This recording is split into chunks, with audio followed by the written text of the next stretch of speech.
Well, hello, everybody. It's an exciting day because I am pleased to announce that I have completed a project I've been working on for more than 3 years, which is the story of a company of soldiers in the American Civil War. I'm glad to say that Trumbull County Boys is now available for pre-sale, and I'm going to tell you all about how you can get it, where you can get it, and what the timeline looks like for release and for future editions of it.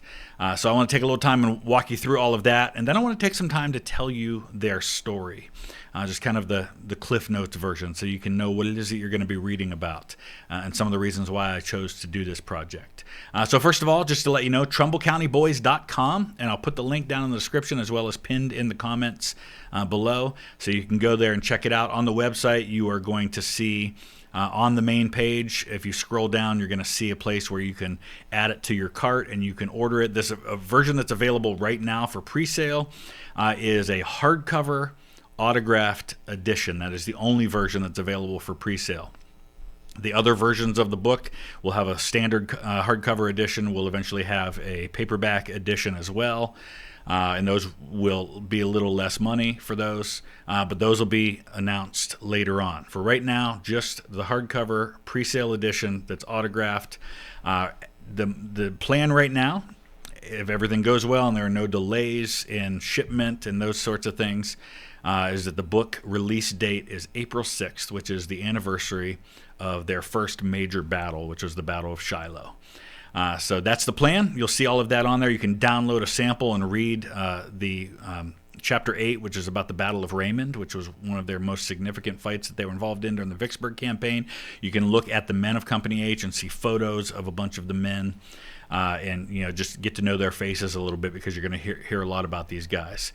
So if you want to do that, you can. There's also a contact page there if you're interested in booking me for a speaking engagement, or an interview like on a podcast or video or anything like that. You can fill out the form for all of that, or if you just have questions about it, you can do that as well. So with all of that in mind, I hope you'll check it out. Like I said, later on, other versions will be available. This is a special edition. It's going to be a limited number of these that we're going to be doing. So I would highly recommend, if you want an autographed hardcover copy, that you go ahead and order that as soon as possible.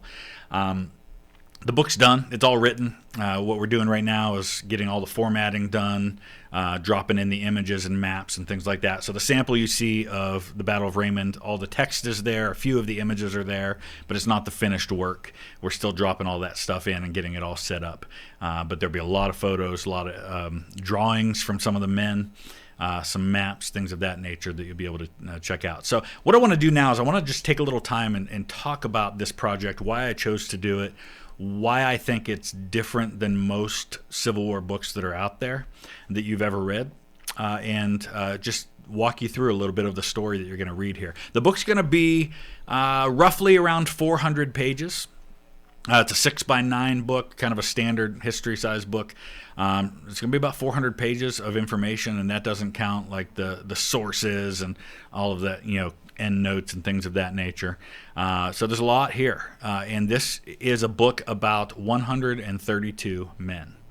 I started this project about 3 years ago with the idea that I would write a book about the entire regiment, the 20th Ohio Volunteer Infantry, and there are lots of regimental histories out there. But then I remembered that one of my favorite stories that I've ever read in a book or seen in a TV series was Band of Brothers, which was the story of a single company, Company E, of the 506th Parachute Infantry in World War II. And I found that the reason I think so many people were drawn to that story is that it was the story of individuals. It was a story of real people. It wasn't the story of generals and presidents and prime ministers and divisions being moved on a map. It was the story of real people who had flaws and fears and acts of heroism and fought for the guy next to him. And we got to know their stories, and when one of them died, we were heartbroken because we had become connected to these people, and I wanted that to be this story. So I chose instead to write only about Company H. And why Company H? Well, as with a lot of things when it comes to me, my family connection. The oldest enlisted man in the company was my fifth great-grandfather, my great-great-great-great-great-grandfather. His name was Sam Hughes. He was a lay preacher. He was a mechanic, an edge tool grinder, and he enlisted at the age of 52. He lied about his age, said he was 44, so they wouldn't think he was too old. And then he joined this unit that literally marched thousands of miles over the course of the war. And he enlisted alongside the youngest man in the company, his 15-year-old son, William, who was the drummer for Company H. So that drew me to the story right away. But then as I started diving into the story, I started finding these compelling human interest stories.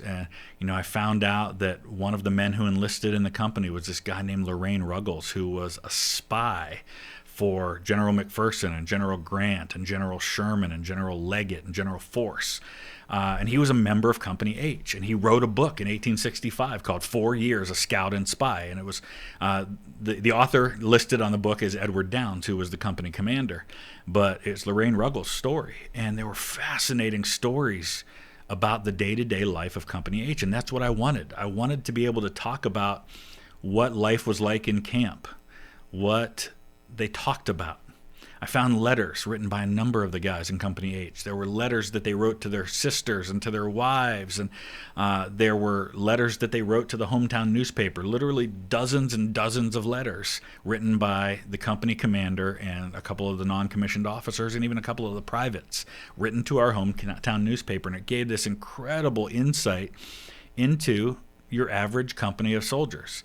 And this company was unique in that Company H was part of the 20th Ohio, which was a regiment that was largely recruited in central and western Ohio. And Company H was the only northeastern Ohio company in this regiment.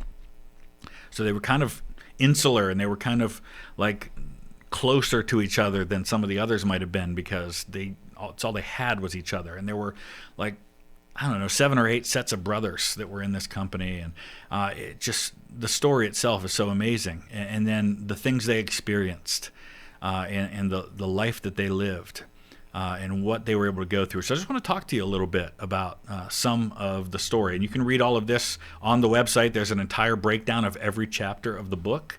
And I just want to tell you some of the stories you're going to get to read. So in the beginning, I kind of introduced the book by talking about an experience I had when I was standing on Pittsburgh Landing, that ridge at the Battle of Shiloh, where they launched the counterattack on day 2. The 20th Ohio was the extreme right flank of the Union Army on day 2 of the Battle of Shiloh. Talk about, just what I was feeling and what I was thinking about as I stood there where my ancestor stood. And then introduce why I chose to write the book. And then we get into the story, which is the story of the aftermath of the Battle of Bull Run. Because initially the Union raises these 3-month units, right? Everybody thinks one big battle, the war's going to be over.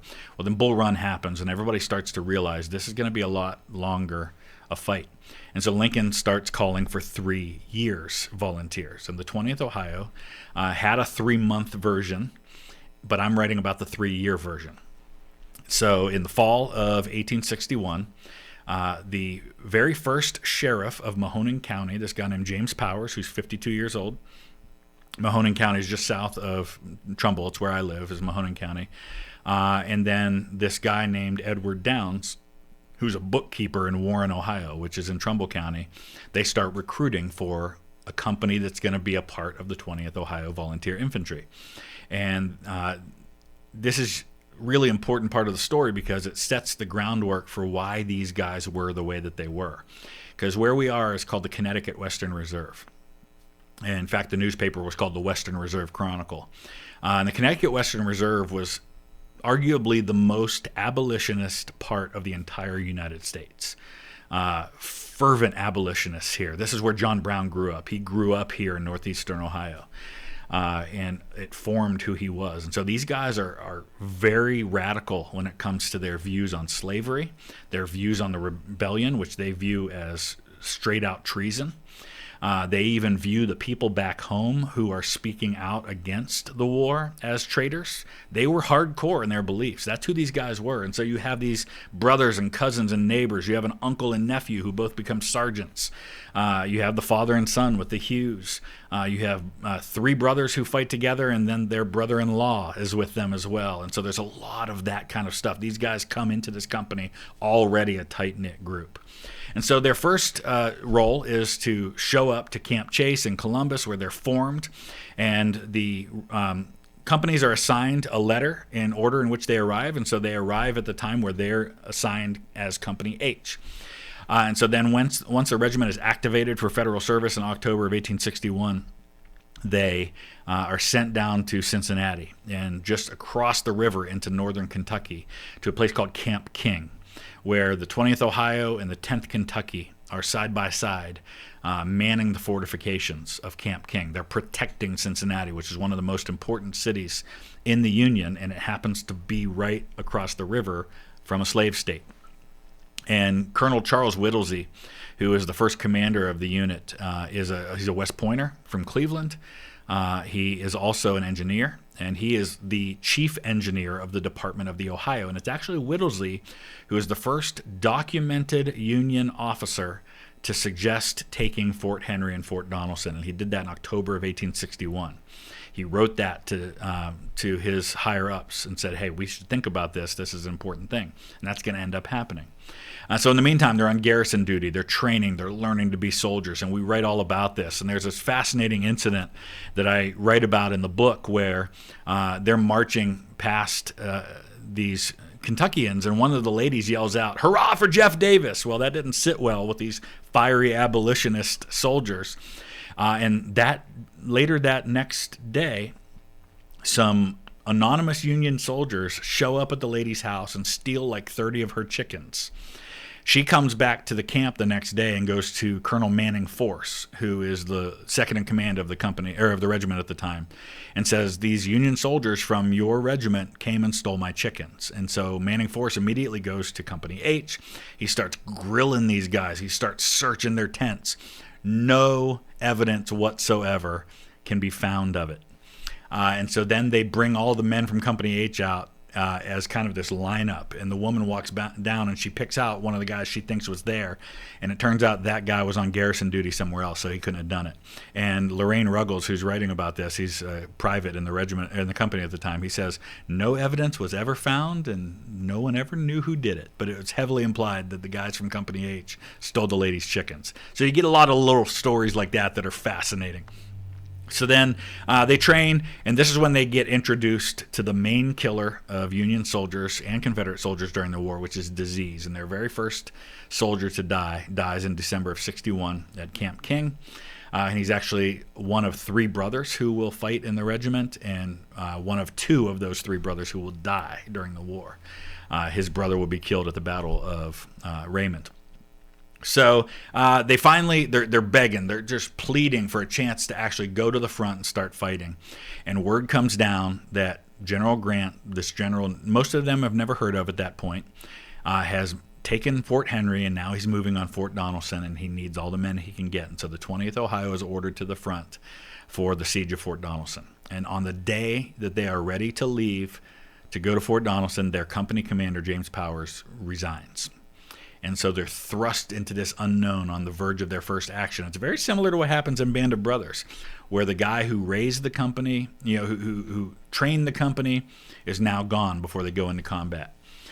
So they're briefly commanded by an officer from Company A, but eventually Edward Downs, the bookkeeper from Warren, is going to become their commanding officer. They go into Fort Donelson. They have their first combat experience there, their first time under fire, their first time seeing Confederate soldiers in the flesh, and then the fort surrenders. And suddenly you've got 20,000 or so Confederate soldiers that have to be escorted to prison camps. And the 20th Ohio is one of a couple of regiments that are tasked with taking all of these soldiers north. And so they're split up by companies, and Company H is tasked with escorting 1,000 Confederate prisoners to a prison camp in Chicago. So I tell the story of all of that, their experience on on steamers, riding up to Chicago with these prisoners and what that was like and everything. And so then they come back and they're sent to this place called Pittsburgh Landing, where another couple of soldiers die from illness, and they are assigned to Lew Wallace's division.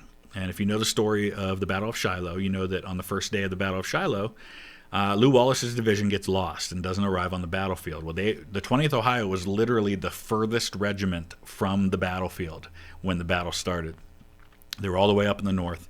And so they missed the first day of the Battle of Shiloh, but they arrive at nightfall to see the carnage of the battlefield. And they're searching the tents of the 81st Ohio, and they find a dead Union soldier in the tent. And it was a real shock to their system. And they have to sleep outside with their guns throughout the night with no campfires, and it pours down rain, and they're freezing, and they don't get any sleep. And then the next morning, they have to launch this counterattack. And it's their first time really going on the offensive as a unit. So they fight at Shiloh. They end up part of the Siege of Corinth. And then that kind of settles into a chapter 5, which is all about the spy, Lorraine Ruggles. So I tell his story and how he would go behind the lines. He would take a couple of guys from Company H with him, and they would dress up like Confederate soldiers and ride behind the lines and pretend to be Confederate soldiers. And at one point, they were with a group of Confederate soldiers, and they're playing the part, and they're going to ambush this group of foragers that they see, some Union soldiers. And Ruggles realizes that the guys they're about to ambush are actually from his company, Company H. And so they managed to not end up launching this ambush. And he said if it had happened, he said, I would have pulled out my pistol and shot every one of the Confederate soldiers that were with me to protect my guys. And so that all happens. And then we get into kind of the grind of Tennessee, where they're involved in some battles you don't hear much about, but they're really consequential. And the company bugler has gone home on leave because he's been very ill, and he's there for the birth of his daughter, and then he gets on a steamer to rejoin the regiment, and he's ambushed by Confederate guerrillas and killed. They fight at the Battle of Bolivar in August of '62, which is a couple of hundred Union soldiers and some dismounted cavalry taking on 6,000 Confederates, and they manage to hold them off and keep them from raiding the supply lines. And then we get into a section where the people of the 20th Ohio start hearing these stories about Copperheads back home, about Clement Vallandigham, and these peace Democrats that are trying to bring an end to the war and let the Confederates have their own country. And so the guys of the 20th Ohio, of Company H, come up with this series of resolutions that they sign, basically calling people who want that traitors. And there's only one guy in the company who refuses to sign it. And so we talk a little bit about all of that. And that guy will eventually be transferred out of the regiment. Well, then they're sent to be a part of the Vicksburg campaign. And they end up a part of some of the projects for bypassing the Vicksburg defenses, and then end up in the Vicksburg campaign itself. They are one of the units that builds the bridges that are used by Grant's army to go through the swamps and cross at Bruinsburg. They end up being a part of the Battle of Port Gibson very briefly. They don't really fight there. They show up as the battle was over. But then they are the lead regiment in McPherson's 17th Corps marching toward Jackson when they get ambushed at this place called 14 Mile Creek. And that's the Battle of Raymond, and that's the chapter you can download from the website and read right now. And it's one of the most horrific days of the war for the company. Vicious fighting, close up. There's descriptions of the guns being so close to the enemy that when they fired that it would actually leave burn marks on the clothes of the enemy. Stuff like that, hand-to-hand combat, bayonets, the whole bit. And then they go to Jackson, where they take the Mississippi State Capitol, and then they turn west, and they fight in the Battle of Champion Hill, where, again, they have to fix bayonets and prepare for a vicious Confederate charge, which is eventually turned back. And then they settle into the Siege of Vicksburg. They are part of the big assault, the second assault on May 22nd at Vicksburg. There's vivid descriptions of that and of the truce that happens a few days later, where they're collecting the dead that had begun to smell, and it was just a horrific scene. And they actually interact with some of the Confederate soldiers there. So after the assaults, then you get into the siege of Vicksburg, and the 20th is actually pulled off the line to go on an expedition because they're hearing rumors about Joe Johnston being out there with a relief army. So they're sent out to deal with that, and they go on this long march, and then they eventually come back. The whole time all of that is going on during the Vicksburg campaign, there are no officers in the 20th Ohio Company H, because the only commissioned officer was their captain, and he actually gets left behind to guard the divisions, or to be in command of the division's supply train. And so the company, during most of the Vicksburg campaign, is led by the company first sergeant, William Downs, who is the younger brother of the captain. So he leads them at Raymond, at Champion Hill. And then it's during the Battle of Vicksburg that their colonel, Manning Force, is promoted to brigade command, and so now they're led by a captain at the regimental level, a guy named Francis Shakely. And so they go through a series of changes with their officers, things like that. Some fascinating officers that they've had in the 20th Ohio at this point, and a lot of the officers in in Company H are going to end up at regimental level commands, which is a big source of pride for Company H. Two of their captains end up being majors and second in command of the regiment. Two of their other officers end up being the quartermaster and the adjutant of the regiment, including this guy named Henry Dwight, who draws sketches throughout the entire war. And so I've got this incredible book of all of his sketches that he drew of their camps, of their battles, of their fortifications. And you're going to see a lot of those in the book. And Henry Dwight was actually born in Istanbul, Turkey. Of course, it was known, I think it's Constantinople at the time. But he eventually goes back there after the war. Three of the guys in the company are become ordained ministers after the war. So after the battle, the siege of Vicksburg, the guys are once again going to be kind of on garrison duty and going on these little expeditions, different places. And then they're going to get to vote. And we get to read all about how they voted. We know the exact totals that the men in the company, how they voted in the state elections for governor of Ohio. And then they have the opportunity to re-enlist and become what's called a veteran volunteer regiment. And so the guys who were originally enlisting for 3 years, many of them are going to re-enlist for another 3 years or for the duration of the war.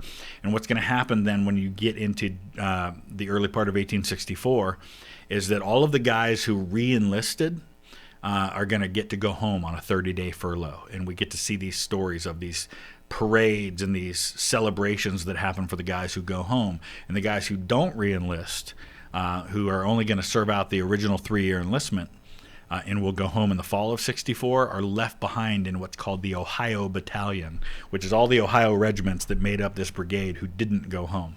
And they get some tough duty while they're away. And now, once the furloughed guys come back, the guys who stayed behind, they're all going to meet up together. And now they are going to join Sherman's army first they had the Meridian campaign, which they were a big part of, which is kind of like this preview of the March to the Sea, where they're tearing up railroads and they're destroying infrastructure and things like that. Well, now they're going to meet up and they're going to become part of Sherman's march on Atlanta. So they're going to leave Chattanooga. They're going to fight at Kennesaw Mountain, where there's this horrible incident where the regiment is on parade and they're kind of in a safe area. And a Confederate sniper kills one of the company officers, one of the company commanders, right in front of the entire company, right in front of their division commander. It's horrific and just this shocking moment. And then they're going to go to Atlanta. And they're going to build breastworks. They're going to take this place called Bald Hill. They're going to defeat Patrick Cleburne's division, one of the few times Cleburne is driven off the field by Union forces, and it's going to be their division that does that. And as they're building these fortifications on Bald Hill, on the night of July 21st into July 22nd, they feel like they're in a safe space, right? And they're laying siege to Atlanta, and all of a sudden, on the morning and early afternoon of July 22nd, they're going to be attacked from the rear.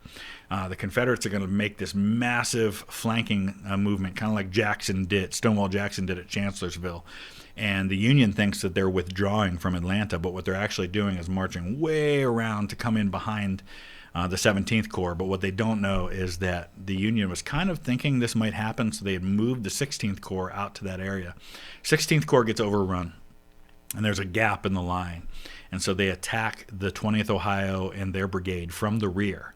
But then once that rear attack is driven off, then an attack comes from the front. And 4 different times during the day, the men of the 20th Ohio are going to jump back and forth to the different sides of their own fortifications, depending on which side the attack's going to come from. And on that day, up until this point, the 20th Ohio as a regiment, their deadliest day had been 17 killed at the Battle of Raymond.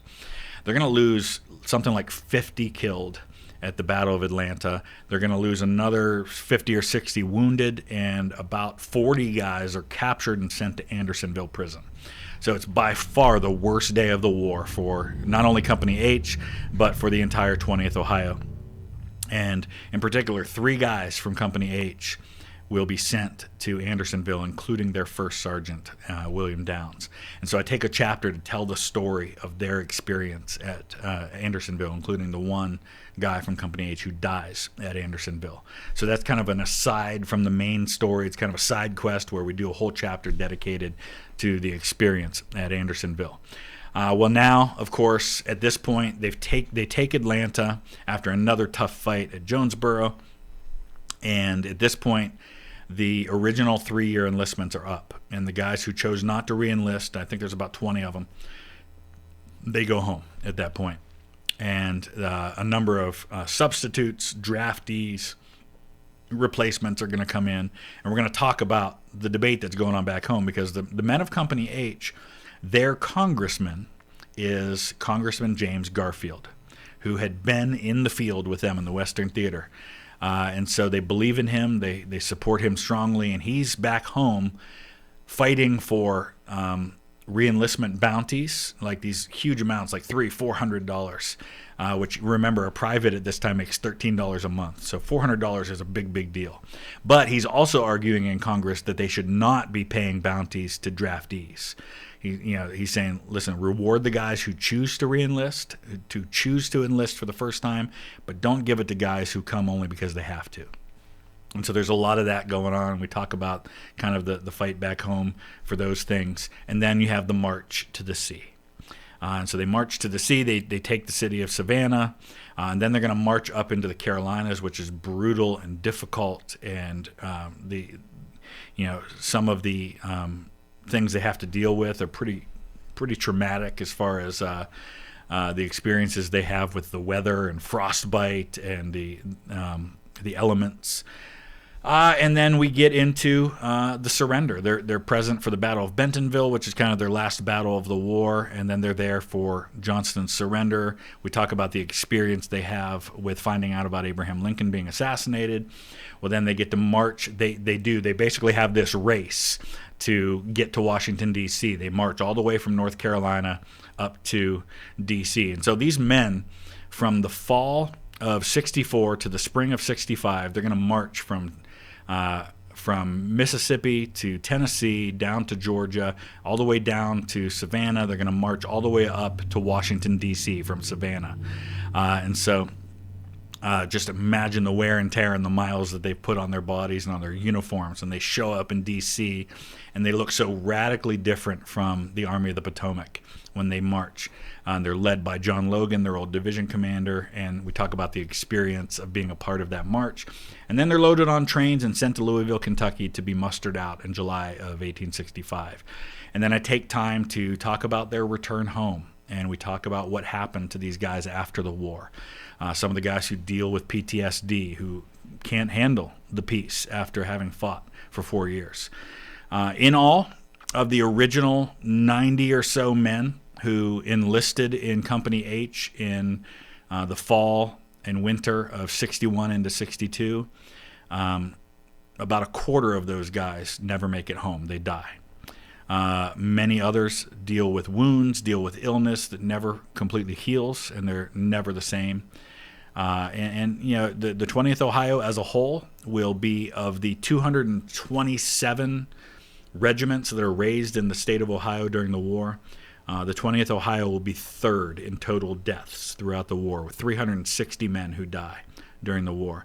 The regiment who lost the most was 365. So basically the 20th Ohio was about as deadly a unit as any in the entire state of Ohio during the war. And then in the end, you're going to have biographies of every one of the 132 officers and men who served, and a lot of research, that I did into these guys' family histories, and just learning who every single one of them were. And the bottom line for me is this: I love these men. They've become. I hope you understand. It might come across as weird to some of you that I would be so attached to people that I never met, people who lived 150, 160 years ago, but I have. I have lived and breathed Company H for the last 3 years. These men have become precious to me. Their memory has become precious to me, and their story is so precious to me. And I hope that even a tenth of the affection and the connection that I feel to these men comes across in the pages of what I wrote. And I hope that you will become as fascinated by their story as I have. It's an amazing story. It really is. I've done my best to portray that. Everything you read actually happened. It's all from the original sources. It's from their letters. It's from their pension files. It's from their military records. It's from their original reports that they filed, as best as I could tell the story. And I honestly don't feel that there are too many stories like this out there when it comes to the Civil War. And I just want to read to you what I wrote in the book, in part of the preface, because this really kind of sums it up for me. I wrote, "The regimental shelves of American libraries already groan with titles. However, most volumes are either terse official histories penned by veterans for other veterans, or modern battle studies that strip the protagonists to numbers on an order of battle chart. Few linger long enough in the courthouse squares and late-night fires of the volunteers to show us the full arc of a common soldier's life. Trumbull County Boys was written specifically to change that." That's why I wrote this story. I want to tell the story of these men, not of numbers or names on an order of battle chart, but the men who experienced this, the fear that they experienced, the pain, the traumatic experiences, the triumphs, the things that they laughed about, the things that they had in common, the ways they fought for the guys next to them. That's what this is about. So I hope you enjoy it.